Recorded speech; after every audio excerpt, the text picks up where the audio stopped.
door and it's all of a sudden, yeah, I'm the IT guy this morning. I'll try to figure it out. Give me a second. We have a field trip coming in at 10 a.m. So Buchholz High School Entrepreneurship program is coming. Take a field trip here, and I think that's in about 10 minutes. So this computer holds Lightspeed for Mac, which is our point of sale system for the shop. So I'm trying to fix it. Y'all try it now and see if it's logging in, please. You guys good? Yeah. Alright, so we got the high school showing up. Supposed to be here at 10. So y'all want to get some tunes on and like culture it up a little bit, not make it look so boring around here. You guys got some tunes on going. We got a high school coming in. I want some energy. I want to see some freaking movement. I don't want them to walk into a boring freaking store. So let me give you a little update. Obviously, you guys have been seeing me doing a lot of interviews over the last few, 2-3 weeks of doing this. And we sent out 4 job offers yesterday. So we are still looking for techs. We can always use more techs. I mean, look at this, dude. It's only May. This isn't even August, and this is how much service work that is here. I mean, this is like a week and a half. It's frustrating for customers, obviously, when we can't fix their scooter super fast. And it's frustrating for us because we want to fix them super fast, but we only have so many people and so many lifts, and these guys bust their butt all day long. But I want to tell you one of the things that I've seen, because I know there's a lot of people that are interviewing for jobs, looking for jobs. I was very disappointed in a lot of the applicants that we've had, just in like simple manners. So I'll tell you the one biggest flaw that I've seen with multiple applicants was that there were no follow-ups. When you finish going through the application process, going through the interview, if it's with us, it's gonna be multiple interviews. So if you go through interview 1, interview 2, like you should send the employer a thank you card, drop off a thank you card, maybe at least an email, just saying thank you for taking the time to talk to me, to interview me. I appreciate it. You're welcome. So anyway, it happens a lot, and I think if you guys would simply just send a follow-up saying thank you, that would be another step in the right direction. So it kind of drove me nuts, because I actually think like the 3 or 4 people that I offered positions to are the ones that followed up. So and I had one person who wrote out an amazing cover letter, had a resume, which obviously like I don't care that much about, but she had her resume. She sent a follow-up email with her schedule because I'd requested her schedule, and she thanked. I mean, she was just over the top. Great. So do that. Hey guys, what's up? Hi. How's everybody doing?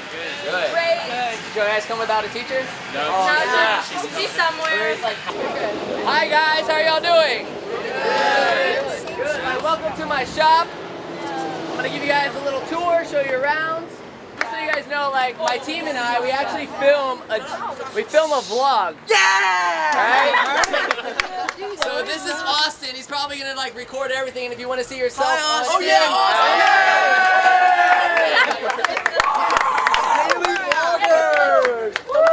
So come on inside. This room is really tight. This is our small showroom.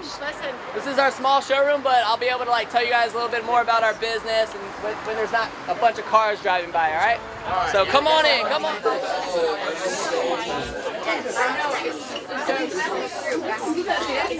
Real quick, this is gonna be great for me, because I'll learn something too. Who's really into social media? Is everybody like? Okay, so hold on. Raise your hand if Twitter is your favorite platform. Okay. What about Instagram? Yeah, I'll do that. What about Snapchat? What about Facebook? All right, hold on. How many people have a Facebook account? Okay. How many people use a Facebook account daily? Okay. How many people use an Instagram account daily? All right. How Who's using their Snapchat account daily? Keep up with those. Do you guys have a Snapchat we can follow? Yeah. Let's get a streak. I'll start a streak again. Guys, what's up? Say hello!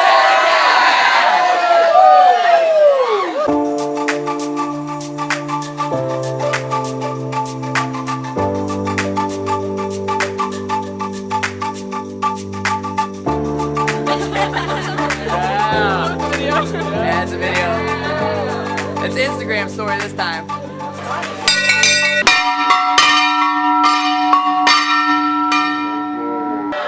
Guys, that's our bell for when we sell a scooter, and that like gets everybody's attention, and we'll pull a scooter in here and take a big old picture, right? But before you guys leave, since we got the gator outside, let's take a huge group shot, right? One, two, three. Whiskey! Yeah, you're welcome. Thank you for coming. The reason I like that stuff is because it gives me more purpose in my work. Just like the talk the other night. Gets me pumped up. You know? That gets me pumped up. If one of those high school kids, you know, leaves here today and is like, alright, I want to start my own business because of that guy, then it was all worth it. Only one. What if they open up a scooter shop, though? If they open up a scooter shop, I will crush them. Duh. Hello. I'm kind of already used to a camera and stuff. That's but good. He's probably gonna shoot like from behind you. Yeah, That's behind the What's scenes. going on. I'm used to being on camera too, don't Yeah. worry. But what we've noticed is year after year after year, parents, students are coming in here and they're buying helmets, but we're not seeing them being worn on campus. And I don't know if that's just because students are buying them to satisfy mom and dad while they're here and literally keeping them inside their scooter seats, but it's not doing any good if they're not on heads. Have you had any personal experiences with the accidents or anything you've seen that would make you do this? Thankfully, I have not heard of one of our customers being killed on a scooter, but I've seen people get killed on a scooter. In fact, I think last week somebody on Paynes Prairie was in a bad scooter accident, and I mean, I just never got in this business to see somebody get killed on a scooter. And if I found out one of our customers, somebody that I sold a scooter to, was killed in an accident and it could have been prevented from them wearing a helmet, it would literally break my heart. And that's something that I never want to face.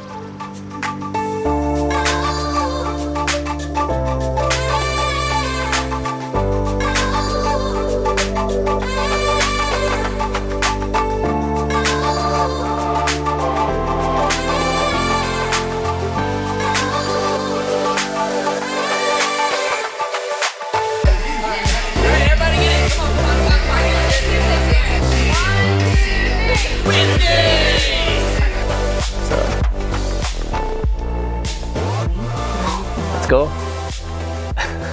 He's all excited. He's all excited because you can hear me from out in the hallway. It's gonna be cool, isn't it? You're gonna like it. It was a good idea. It's dangerous, but he's gonna. It's dangerous. It's But dangerous. He's gonna be able to record from wherever. It'd be awesome. Holy sh! He just got that. He just. Don't you dare, Austin, put that on there. This is gonna. I honestly, dude, it's gonna be so great because he's gonna literally be able to record all the time. No, we cannot talk. Allison, we cannot. I just think the talk shots about are gonna be really cool when he's Austin standing when outside he's of there. Outside the window. When he's outside the windows, or We like cannot straight up talk across. bullshit If he's straight up about across the Austin. room, like he could be all the way on the other side of the room, and I could just be talking, and he could be hearing everything I'm saying. All right, we're going to some public city meeting. We'll see y'all tomorrow. Bye. Never. So you want to give some context on what this meeting is? If I'm being completely honest, I'm not 100% sure. It's just a form to bring in people and get people talking about this topic around. it's called the I3 Forum, and I think it's really around our schools here in Alachua County, roadways, and a couple of other things. But I think the focus tonight is really going to be on schools, I believe. Maybe it's on everything. I don't think our citizens really know the depths of some of the issues we have in our public school system here. I couldn't imagine my kid going to school where the AC wasn't sufficient enough and he was melting to death, you know? Trying to work in an environment where the heat gets 90 degrees plus. Couldn't imagine teachers having to stop what they're doing in order to put sandbags in front of their classroom doors to keep water from flooding their classroom. It's mind-boggling to me. One of my friends own a coffee place in here. It's called Opus Coffee. Oh, yeah. It's pretty cool. And it was warm. Well, one of the ACs hadn't been working in a while. So imagine putting a couple hundred kids in there, high school kids. You know what they smell like anyway. I mean, that's a tough deal. Then you go to tour their band room, and their band room, to fit 80 kids, it barely fit our group of 20. And imagine being in that room, 4 times the amount of people that really fits, and they're playing instruments loud, right? So from Santa Fe, we went to East Side. At East Side, we saw a high school science lab, really their only working lab that serves the whole school. AC didn't work, right? It's 10 o'clock in the morning on a 70-degree day. It's hotter than you know what in there, right? So while I hear the argument of, okay, great, we spend money on the infrastructure at schools, that doesn't necessarily lead to outcomes. Well, tell me how you learn when it's 97 degrees in your room and you can't even pay attention because you're thinking about falling out. Then we go to Idlewild, walking behind one of the kindergarten classrooms. There are sandbags piled up. It was a beautiful day, it wasn't raining, but those were, when it does rain, the water comes in under the door into these classrooms. So if you're a parent, or you're not, you know people with kids, you just happen to like kids. You were a kid once, let's say, just for argument's sake. I happen to think that our schools are a reflection of our community's values, right? If we don't value how we educate our kids and where we educate them, then shame on us, right? Well, right now, we're in a sorry state of affairs. Like, as a business owner, I know, like, when I have team members, if I don't equip them with what they need to do their job, then they're not able to do their job, and they're not able to, you know. I have the quality teachers. So that kind of wraps back around to the facilities. I mean, that band room was, I was in band. I could not imagine being in there with 80 people. Yeah, but I think everybody would agree that there's problems there. I mean, sandbags in schools is problems. Kids taking tests in 100-degree heat is a problem. I think the majority of this county probably doesn't know that those are issues. I think they're blind to it. I feel like if you market and present Like the message. A lot of people don't even know that. That's what I'm saying. Like, the message is important, right? The marketing or letting people know that this is a problem. Like, I've never seen that band hall before. I mean, I don't know how many of you guys have, but that's the first time I've seen it. And if I would have seen it, I'd be like, all right, that's an issue. Like, so whoever's in charge of, like, really getting that message out, marketing, and maybe it's the chamber, maybe it's us. Like, I don't know. On to other infrastructure needs, other needs in our community that were not addressed elsewhere in this list. Had a really interesting one here. I liked it. Body cams for law enforcement. Beautification. The comment was that we have tons of roads and tons of landscaping and no one maintains it. No one actually cuts the grass and trims the bushes. One highly qualified person in our group said scooter lanes. That was New Scooters for Less, Colin Austin right there. Above ground elevated crosswalks, especially at, for example, 13th and University. A lot of people are concerned we're going to have significant safety problems with the density that's occurring in that area. We want to make sure to provide for that. An east-west corridor. It seems impossible to get across town from east to west. Why is that? What can we do better about that? And lastly, a loop around Gainesville, I think last revisited in 1974. And that's it. Thank you, sir. Please, please, please stay engaged as this continues. We got a lot more to talk about, but we know this. If we don't do something, it's never going to get better, right? And so y'all are just so important to that. We can't thank you enough. And good night. Thanks.